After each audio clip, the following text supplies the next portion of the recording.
ಮತ್ತಷ್ಟು ಸುದ್ದಿಗಳನ್ನ ನೋಡ್ತಾ ಹೋಗೋಣ ರೌಂಡ್ ಅಪ್ ನಲ್ಲಿ.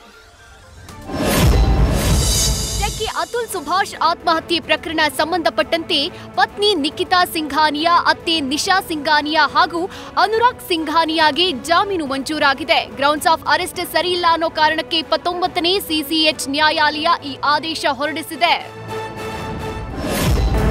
HSRP ನಂಬರ್ ಪ್ಲೇಟ್ ಗಡುವನ್ನ 6ನೇ ಬಾರಿಗೆ ವಿಸ್ತರಣೆ ಮಾಡೋಕೆ ಸಾರಿಗೆ ಇಲಾಖೆ ಆದೇಶ ಕೊಟ್ಟಿದೆ. ಇನ್ನು ಈ ಬಗ್ಗೆ ಸಾರಿಗೆ ಇಲಾಖೆ ಅಪರ ಆಯುಕ್ತ ಸಿ ಮಲ್ಲಿಕಾರ್ಜುನ್ ಮಾತನಾಡಿ, ಉಚ್ಚ ನ್ಯಾಯಾಲಯದ ಆದೇಶದಂತೆ ಜನವರಿ 31ರವರೆಗೆ ಡೆಡ್ಲೈನ್ ವಿಸ್ತರಣೆ ಮಾಡ್ತಿದ್ದೀವಿ.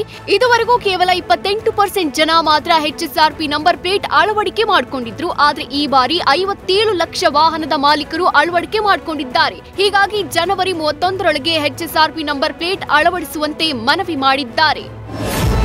ಬಸ್ ಟಿಕೆಟ್ ದರ ಏರಿಕೆಗೆ ರಾಜ್ಯ ಸರ್ಕಾರ ಆದೇಶಿಸಿದೆ. ಇವತ್ತು ಮಧ್ಯರಾತ್ರಿಯಿಂದಲೇ ಪರಿಷ್ಕೃತ ದರ ಜಾರಿಯಾಗಲಿದೆ. ಸಾರಿಗೆ ಸಂಸ್ಥೆ 4 ನಿಗಮಗಳಲ್ಲಿ ಬಸ್ ಪ್ರಯಾಣ ದರ ಪರಿಷ್ಕರಣೆಯಾಗಿದೆ. 15% ದರ ಏರಿಕೆಯಾಗಿದ್ದು, ಮಧ್ಯರಾತ್ರಿಯಿಂದಲೇ ಜನರಿಗೆ ದರದ ಏರಿಕೆಯ ಬಿಸಿ ತಟ್ಟಲಿದೆ. ಚಿತ್ರಕಲಾ ಪರಿಷತ್ನಲ್ಲಿ 22ನೇ ಚಿತ್ರಸಂತೆ ಹಿನ್ನೆಲೆ ನಾಳೆ ಬೆಂಗಳೂರಿನಲ್ಲಿ ವಾಹನ ಸವಾರರಿಗೆ ಟ್ರಾಫಿಕ್ ಬಿಸಿ ತಟ್ಟಲಿದೆ. ಶಿವಾನಂದ ಮುಖ್ಯ ರಸ್ತೆಯಿಂದ ಸಿಕೆಪಿ ಅಕ್ಕಪಕ್ಕದ ರಸ್ತೆಯಲ್ಲಿ ಕಲಾಕೃತಿಗಳ ಪ್ರದರ್ಶನ ನಡೆಯಲಿದೆ. ಸದ್ಯ ಚಿತ್ರಸಂತೆಗೆ ಲಕ್ಷಾಂತರ ಸಂಖ್ಯೆಯಲ್ಲಿ ಜನರು ಭಾಗವಹಿಸುವ ನಿರೀಕ್ಷೆ ಇದೆ.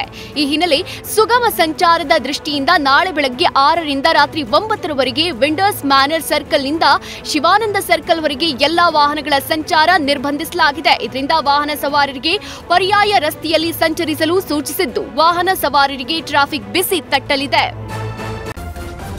ನ್ಯೂಸ್ ಫಸ್ಟ್ ನಿರ್ಭೀತಿಯಿಂದ ನಿಮ್ಮ ಪರವಾಗಿ.